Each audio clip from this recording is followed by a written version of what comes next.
বাংলাদেশের টুরিস্ট স্পটের মধ্যে জনপ্রিয়তার শীর্ষে রয়েছে সাজেক ভ্যালি। এখানে আসলে আপনি দেখতে পারবেন মেঘ প্লাস প্রকৃতির অপরূপ এক সৌন্দর্য। এখানে আপনারা মেঘের উপরে থাকতে পারবেন, যেটা আপনাকে একটা প্রশান্তি দিব আর এখানকার সৌন্দর্য আপনার চোখ জুড়িয়ে যাব। তো আর দেরি কেন, এখনই চলে আসুন সাজেক ভ্যালিতে। তো সাজেক ভ্যালিতে যাওয়ার জন্য আপনারা নন এসি বাস পেয়ে যাবেন 700 থেকে 800 টাকা করে, এছাড়াও এসি বাস পেয়ে যাবেন 1500 থেকে 1600 টাকা করে। আমরা সায়দাবাদ থেকে নন এসি বাস নিয়ে নিছি 700 টাকা করে। আমরা প্রথমে যাব রাঙামাটি, কারণ সাজেক যেতে হলে প্রথমে যেতে হবে রাঙামাটি, কারণ সাজেক যাওয়ার ডাইরেক্ট কোনো গাড়ি নেই। তার জন্য আমরা সর্বপ্রথম যাচ্ছি সে রাঙামাটি। ওখান থেকে আমরা চাঁদের গাড়ি করে সাজেক চলে যাব। তো পথে যেতে যেতে আমাদের অর্ধেক রাতে একটা ব্রেক দেয়, 15 মিনিটের একটা ব্রেক ছিল। যারা রাত্রে ডিনার করে নাই তারা ডিনার করতেছিল, আর অনেকে ওয়াশরুমও যাচ্ছিল। তো আমরা যেহেতু ডিনার করে আসছি তার জন্য আমরা আর এখানে কোনো কিছুই খাই নাই, শুধু একটা দই নিছিলাম। আর এখানে যেহেতু কুমিল্লার দই অনেক বিখ্যাত, তার জন্য আমরা শুধু ওই দইটাই নিছিলাম। এখানে এক কাপ দইয়ের দাম হইতেছিল 60 টাকা। 60 টাকা অনুযায়ী দইটা খুবই ভালোই ছিল, কুমিল্লার দই বলে কথা, খেতে অনেক টেস্টি ছিল।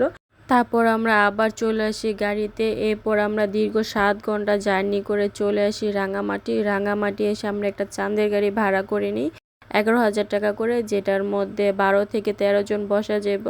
তো আমি দুঃখিত, ওই ভিডিওটুক আমি আসলে ভিডিও করতে ভুলে গেছিলাম, তার জন্য দেখাতে পারলাম না। আর তারপর চাঁদের গাড়ি করে আমরা চলে আসি এই সুন্দর রেস্টুরেন্টে।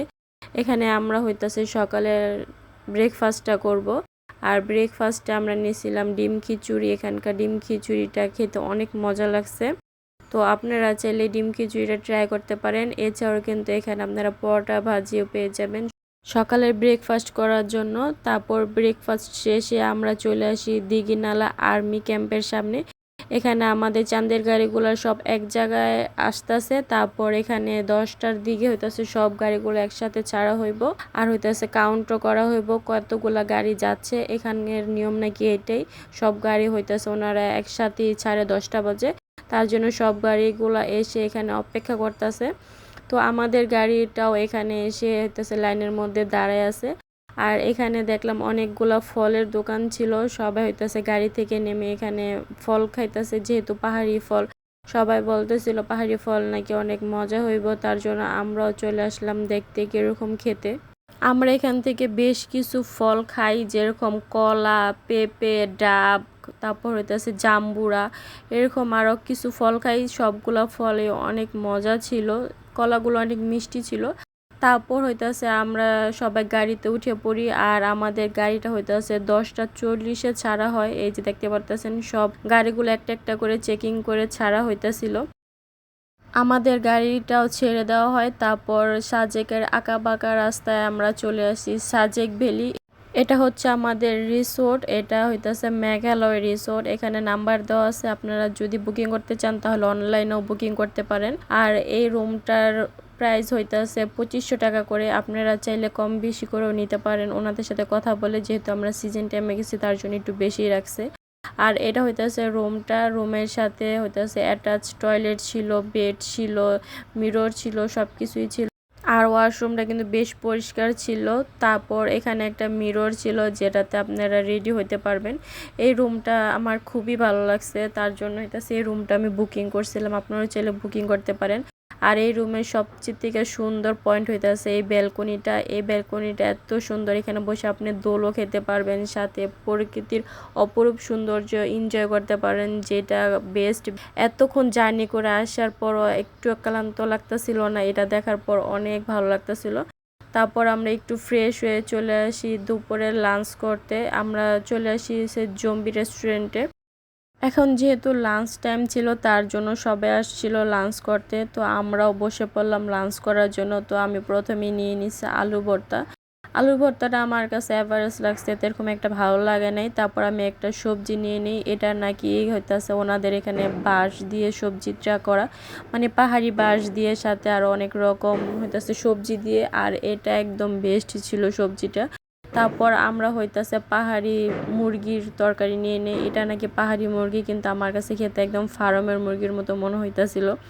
আর খাবার টেস্টটা মোটামুটি ছিল, তো এরকম ভালো লাগে নাই। তো আমি আরেকটু বেটার এক্সপেক্ট করতেছিলাম। তারপরে আমি নিয়ে নিই ডাল, আর ডালটা খেতে মোটামুটি ভালোই লাগতেছিল। এখানকার ডালটাও মজা। এখানে দুইটা জিনিস আমি মজা পেয়েছি বেশি, একটা হইতেছে ডাল আর একটা হইতেছে সবজি তরকারি। এই দুইটা আপনারা অবশ্যই ট্রাই করবেন। এখানে সবজিটা অনেক বেশি মজা লাগছে আমার কাছে। তারপরে আমরা একটা দোকানে চলে আসি, আর এখান থেকে আমরা কিছু জিনিসপত্র কিনি আর সাথে কিছু চকলেটও কিনি। আর এখানে কিন্তু অনেক সুন্দর সুন্দর জিনিসপত্র ছিল, তো আমাদের যেগুলো যেগুলো দরকার সেগুলোই নিছি, আর কয়েক প্যাকেট চকলেট নিছি। আর এখানকার চকলেট কিন্তু অনেক মজা খেতে। তারপরে দেখলাম এখানে বাঁশের জিনিসপত্র বিক্রি করতেছিল, বাঁশের গ্লাস, বাঁশের হইতাছে এটা কি বলে আমি সঠিক জানি না। তো দেখলাম অনেকে দাঁড়িয়ে দাঁড়িয়ে দেখতেছিল। আর এরপর আমরা রুমে গিয়ে একটু রেস্ট করে চলে যাচ্ছি কংলাক পাহাড়ের উদ্দেশ্যে। আমরা যে চাঁদের গাড়িটা ভাড়া করে নিয়েছিলাম পুরো একদিনের জন্য, সেই চাঁদের গাড়ি করেই কিন্তু আমরা চলে যাচ্ছি কংলাক পাহাড়ে। আর এখানে যারা চাঁদের গাড়ি ভাড়া করে নিয়ে আসে তারা সবগুলা কিন্তু এইভাবেই সিরিয়াল ধরে দাঁড়ায় থাকে। তো আমাদের গাড়িটাও দাঁড়ায় ছিল, তো আমরা সেই গাড়িতে করে এখন চলে যাচ্ছি কংলাক পাহাড়ে। আর রাত্রেও কিন্তু এই গাড়িটা এখানেই থাকবো, একবার আমাদের কালকে সকালে নিয়ে যাব। তারপর আমরা চলে আসলাম কংলাক পাহাড়ে। আর এটা হইতাছে কংলাক পাহাড়, যেটা দেখতে খুবই সুন্দর। এখান থেকে দাঁড়িয়ে খুব সুন্দর সূর্যোদয় দেখা যায়। তো আমরা উঠতে উঠতে অনেক উপরে চলে আসছি, আর এখান থেকে ভিউ জাস্ট ওয়ান্ডারফুল। আর সাজেকের সব থেকে উঁচু জায়গায় হইতাছে এই কংলাক পাহাড়। এই কংলাক পাহাড়ে খুবই সুন্দর ভিউ দেখা যায়। তো আমরা এখানে আসছি এবং খুবই একটা সুন্দর সূর্যোদয় উপভোগ করি। আপনারা অবশ্যই এটা মিস করবেন না। কংলাক পাহাড় থেকে সূর্যোদয় দেখে আবার আমরা সাজেক ব্যাক করি, আর এখানে এসে দেখি খুব সুন্দর সুন্দর স্ট্রিট ফুডের দোকান বসছে। আর এখানে কিন্তু অনেক রকম খাবার পাওয়া যায়, আপনার যেটা মনে চায় সেটাই কিন্তু আপনি খেতে পারবেন। তো আমরা এখানে অনেক রকম ফল নিছি। আমরা হইতাছে এখানে পাহাড়ি ফলগুলো ট্রাই করতেছিলাম, যেটা আমাদের কাছে খুবই ভালো লাগতেছিল। তো আমরা বেশিরভাগ ফলই নিছিলাম। এখানে অনেক রকম ফল ছিল। এই যে এই আনারসটা এত মিষ্টি ছিল, কি আর বলবো, আপনারা না খেলে বিশ্বাসই করতে পারবেন না যে আনারস এত মিষ্টি হয়। আর এখানকার সবগুলা ফলই অনেক মজা ছিল। আপনারা যদি আসেন অবশ্যই পাহাড়ি ফল ট্রাই করবেন। এখানে পাহাড়ি খাবারের থেকে পাহাড়ি ফলগুলো অনেক বেশি মজার ছিল। তারপর আমরা চলে আসি বাঁশের বিরিয়ানি খেতে, ব্যাম্বো বিরিয়ানি যেটাকে বলে। সাজেক আসছি আর ব্যাম্বো বিরিয়ানি খাবো না, সেটা কি হয়? তো আমরা রাতের ডিনার হিসাবে ব্যাম্বো বিরিয়ানি নিছি। আর ব্যাম্বো বিরিয়ানিটা বেশ জর্জরে ছিল। তো আমরা হইতাছে মুরগির মাংস দিয়ে ব্যাম্বো বিরিয়ানিটা নিছি। আর আমাদের এখানে হইতাছে চাটনি দিছে, প্লাস পেঁয়াজ মরিচের একটা ভর্তা করে দিছে। ব্যাম্বো বিরিয়ানিটা টেস্ট মোটামুটি ভালোই ছিল, কিন্তু এই পেঁয়াজ ভর্তার সাথে খেতে অনেক মজা লাগতেছিল। আর তারপর আমি ওনাদের এই যে চাটনিটা ছিল সেটা মেখে খাচ্ছিলাম।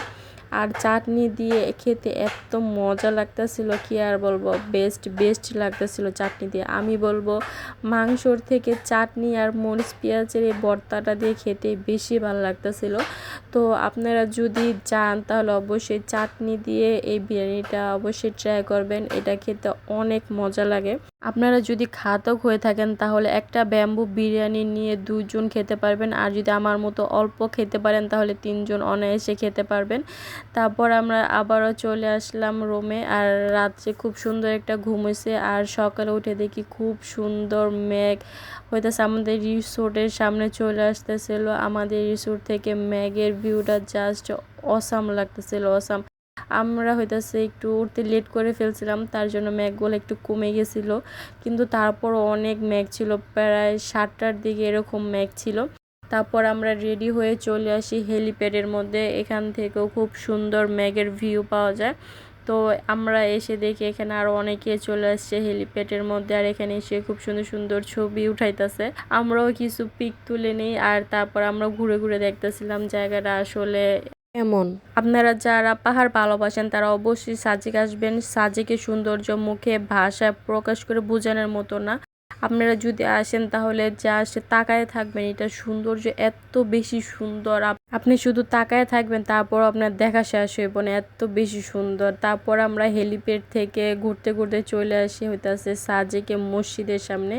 এই মসজিদটার নাম আমার এই মুহূর্তে মনে পড়তেছে না, কিন্তু এটাই হইতেছে সাজেকের একমাত্র মসজিদ। আর মসজিদটা অনেক সুন্দর, সকালবেলা এখানে খুব সুন্দর সান দেখা যায়। আর এটার ভিউ জাস্ট অসম্ভব সুন্দর। আপনারা যদি 6টা-7টার দিকে যান তাহলে এটা অনেক সুন্দর। তারপর আমরা চলে আসি লুসাই গ্রামে। লুসাই গ্রামে ঢুকতে টিকিট নিতেছিল 30 টাকা করে। আর আপনারা যদি লুসাই গ্রামের পোশাক পরেন তাহলে ওই ক্ষেত্রে হইতেছে 50 টাকা টিকিট নিব, মানে ড্রেস ভাড়া হইতেছে 50 টাকা করে। তো আমরা ড্রেস পরি নাই, শুধু 30 টাকা এন্ট্রি ফি দিয়ে চলে আসছি। আর এখানে দোকানদার সারা দোকান ছিল, যেখানে কলা ছিল, ঠান্ডা পানি ছিল, আপনি চাইলে এখান থেকে খেতে পারেন। এবং নিজ দায়িত্বে ওনাদের একটা ক্যাশ বক্স আছে, ওখানে আপনারা টাকা জমা করে দিবেন। এখানে কিন্তু কোনো দোকানদার নেই। আর এখানে সব কিছুর দাম লেখাই আছে, আপনি আপনার পছন্দ মতো খেতে পারেন। তারপর আমরা লুসাই গ্রামের আরও ভিতরে প্রবেশ করি আর ঘুরে ঘুরে দেখতেছিলাম। লুসাই গ্রামটা আসলেই অনেক সুন্দর। আর এখানে একটা মঞ্চের মতো আছে, আর এখানে বসার অনেক সুন্দর ব্যবস্থা আছে। আপনারা চাইলে এখানে গ্রুপ ফটো তুলতে পারেন বসে। আর এখানে মঞ্চের মতো আছে, আপনারা চাইলে অনুষ্ঠানের প্রোগ্রামও করতে পারেন। আর এটা হইতেছে লুসাইদের ড্রেস। আর এখানে অনেকগুলো দোলনা আছে, আপনারা খুব সুন্দর করে দুলতে পারবেন। আর এখানে খুব বসার সুন্দর সুন্দর চেয়ার সিটিং করা আছে, তো আপনারা চাইলে বসে খুব সুন্দর এনজয় করতে পারবেন। তো আমরা হইতেছে দেখতেছিলাম আর ঘুরতেছিলাম, আর লুসাইদের ঘরবাড়িগুলোও দেখতেছিলাম, যেটা খুবই ভালো লাগতেছিল। আর এখানে হইতেছে লুসাইদের কিছু মূর্তির মতো করে রাখছে, যেটা হইতেছে লুসাইদের গ্রাম প্রধানে কি করতো সেটা বোঝানোর জন্য। তো ভালোই লাগতেছিল সবগুলা জিনিসই এখানে আমরা লুসাই গ্রামে পেয়ে গেলাম, যেটা দেখতে খুবই সুন্দর ছিল।